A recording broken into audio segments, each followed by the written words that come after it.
Hey guys, Joe here. Thanks for checking out another video. Really appreciate it. If you're new to the channel, I do gun reviews and some other stuff as I get bored throughout the weeks and months, years of this thing we call life. Don't forget to get subscribed so that you can keep checking it out and following the channel as it grows. 8,300 people have said yes, and that is awesome. Oof. Almost tried to say the wrong thing again. I'm checking out something that's going to be available down at Liberty Arms, Harrisonburg, Virginia. Check it out. It originally came from them and it's going back to them, so they are good people. Check them out. This is something that is a little bit special to me because it's basically what the first gun I was ever going to buy was. And my first gun was going to be a Ruger SR. Now, the one I was going to buy was the SR9, but the one we're taking a look at today is the SR9C, which is the compact version of the SR9 handgun. Show you it's clear, obviously, and we took the mag out. Let's take a look at the box. Inside the box, you get a gun lock, a speed loader, a metal one, so it actually probably works better. Holy cow. You know what? It does. Glock can learn something. Pull down from the back, drop your round in, lift up. That is awesome. Actually, I like that. If it wasn't already on camera, I'd be stealing that. But you also get a flat base pad for the mag with the extension on it. So that way you can carry it concealed a lot easier. Now, the SR series has been around for quite a long time. In fact, the PCC, the Ruger PCC 9, actually is compatible with SR9 magazines. That shows you how long that one was around.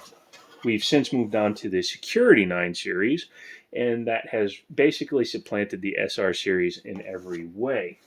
As I said, the first gun I almost bought was one of these. I did wind up buying a 1911, spent a little bit more. That was just a personal thing. I kind of wanted a 1911. But this guy, even though it's used, looks to be in very good shape, and I've already had it apart once, and I think the round count is pretty low, actually. It is available, like I said, 350 bucks, like I said, and let's go ahead and take a look at it. It is a striker-fired polymer frame, steel-slided, 9mm, somewhat good capacity compact pistol. The standard small mag, the one that you could comfortably carry, holds 10 rounds, which does put it on the level of like a Sky or some of the other smaller pistols of its day. You can see by the size, the frame is like Glock 26 size, even though it's got a little bit bigger upper. The back here is longer than a Glock, but the barrel isn't much longer. It's about the same size as like the Mossberg MC2SC that's currently on the market, or even a Canik TP9 Elite SC. Like I said, polymer frame with a steel slide. It's a little bit top heavy, but that's okay. You want a little bit of weight to absorb some of the recoil. Overall, the gun is a little heavy for its size. Again, kind of playing into what it was. It's running at about 29 ounces when it's loaded, which is a little bit on the heavy side. Not terrible, but it is. And this one does have an external manual safety, as well as the trigger dingus, or the trigger safety. This one does have a single slot pick rail on the front, so you can mount the light laser bazooka. However, you do have to pay attention to what the mounting system looks like in order to get the right fitment. Has front and rear slide serrations, nice for, you know, front and rear manipulations. If you don't have nerve damage like me, you can probably manipulate it better. Also, I've had comments about how gnarly my arms always look. Yeah, I have nerve damage, and I'm a double amputee, so I fall over a lot. You're just going to have to deal with it. It does have a loaded chamber indicator that clearly says loaded when up, pops up, and the sides are red. Also has a striker charged indicator. However, if the trigger is forward, the striker is charged because it is a single action pistol. The manual safety is sweep up for safe, down for fire. So it's my traditional size, not size, style. So it's 1911-ish. So when you come up, you just naturally sweep it down. And since it's sweep down for fire, you may actually put your thumb there. Nah, not bad. 3-dot sights in the rear is adjustable for elevation, but you'd have to knock it over with a mallet for windage. It's got a huge cut. I'm not sure what sights interchange with this. I'm sure it's just only Ruger stuff, and I'm sure it's very specific. But overall, you could probably use these sights. One thing I noticed is the rear dots are much smaller than the fronts, which actually might work in your favor because, well, frankly, I like blacked out or different color rear sights because target acquisition is easier when you're not trying to put 3 dots of the same color together. Personal preference. You can leave it in the comments how you prefer it. The texturing on the side of the grips, not bad. It has some front strap checkering, some side panel checkering, and it has a rear main hump that's actually made out of a rubberized material. It might be metal underneath it, but the covering is metal, and it does look to be interchangeable. However, none came in the box, so you might be able to go with a flatter rear main spring housing, which is what it is called on the 1911. I don't think it actually does anything other than just has the back strap there. Changes the length of pull just slightly, or if you have different style or size hands, it could modify the way it fits. The 10 rounder fits nicely in your hand, and even if it had the flush fit base pad, I think I could still get an okay grip on it. However, the one I prefer is the 16 rounder with the extension. The extension has the exact same checkering, which is nice, both front and sides. Nothing on the back, but it's a bobtail-ish style anyway, so that doesn't really matter. Still a moderately sized gun. However, it does make it longer this way than it is that way when the extension is on there, but I would still carry it this way for the higher capacity personally. That way you can get away with carrying just one if you need to.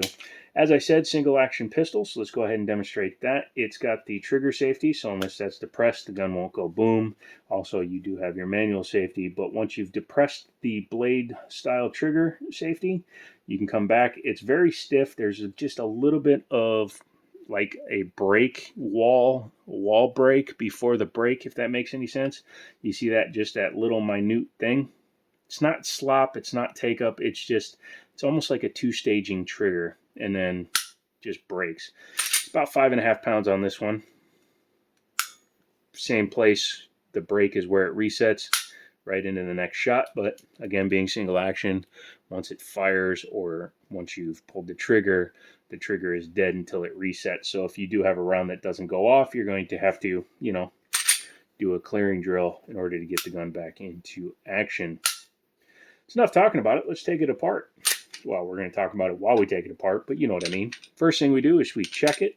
I always check my guns the exact same way. You can go ahead and make sure that it is empty. And while you're in there, you do need to do something special with the Ruger. I believe Smith & Wessons do it too, but the ejector here needs to be pushed into the down position in order to disassemble the firearm. This does allow you to disassemble it without pulling the trigger, I believe, because as you can see, triggers in the down position. Now, go ahead and, well, actually, you got to leave it up because you got to pop out the takedown lever. Don't know why I jumped way ahead of myself. You can use the base of one of the mags. It's very tight in there for the way it's clipped in. But once you get it started, you just yoink, pull it out. You'll see the line right there, the notch in the slide. And you just do that and pull it apart. So it is convenient that is there, but you do have to remember that, especially in a few minutes when we put it back together. Taking it apart, the guide rod and spring, it's double nested, which helps with recoil impulse. It slows down the slide slightly slower so that it doesn't feel as sharp in the hand. A lot of guns could do that. The barrel is just your regular tilting locking action. It does lock up at the front of the ejection port like most modern Wonder 9s, we always tend to call them nowadays, but very similar to the Glock style or the SIG style that everybody knows about. Almost a bullish barrel. They took some material out here, but they left it very thick at the end. Debates about whether or not that helps aid with accuracy or not. It does help if you're going to try to run some plus Ps to have a thicker barrel.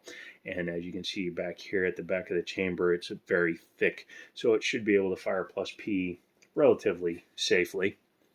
Looking at the frame, big metal insert in the front, and these are the rails here on the back. They are quite small, but they're all the way at the back. So anybody that remembers the Dodge ads from the early 90s will tell you, you move everything out to the corners and you have better stability. So it doesn't have to be as big to achieve the same functionality. Slide lock is right here. I did fail to mention it is an ambidextrous pistol in every way except the slide lock slide release. The safety is on both sides and the mag release is ambi out of the box. Over here you have your trigger bar and your drop safety right there. And there is your striker release. Very common setup, nothing out of the ordinary other than the ejector being pushed down for disassembly and reassembly. A little weird there, but overall not too bad. Yeah, I kind of like it. Very simple design. If you agree with me, leave me a thumbs up. Let's go ahead and put it back together. Take your barrel. That's a barrel. That's a spring. Put it back in there. Lock it up. Take your spring and your guide rod. Pop it in underneath there so it's nice and flat. Take your slide. Run it back. Lock it open. You can do it now or later. You can just go ahead and flip the ejector back up so that it is returned to its operational position. Take your takedown lever or your cross pin and insert it again. And when you close the slide, the gun will recharge. Striker indicator will come out so you know you've reassembled it correctly. Word of note, if you forget to do that the first time you reassemble it and you go to rack it, don't be surprised if nothing happens. Even if you pulled that out, nothing will happen. That's because this is all integral. So go ahead and set that and your gun will function again. Simple, easy peasy. When you insert the mag, it actually does that for you too. So if you happen to forget to reset that, just putting in a magazine resets it for you. So that is a Ruger SR9C. What do I think of it? Well, since I almost bought an SR9, I guess I must like the lineup. Ruger does make some decent stuff. There are some, boner guns out there that are made by every manufacturer, but this one's not one of them. If you're still looking for a reasonably priced handgun, they are available in a lot of places, including Liberty Arms, so don't forget to Google them and tell them I sent you. So if you're looking for something else, check them out. And come back for another video because, like I said, I've got a few more to do that I'm actually doing right now. I had Daniel send me 3 random guns. Only 2 of them are getting filmed because one of them is just too damn big. I'll just kind of put that into an amalgamation video. But we'll come back for that. So subscribe, like, comment, leave me a message, all that good stuff. Use my Amazon affiliate links. Come back for more. And as always, I'll talk to you later.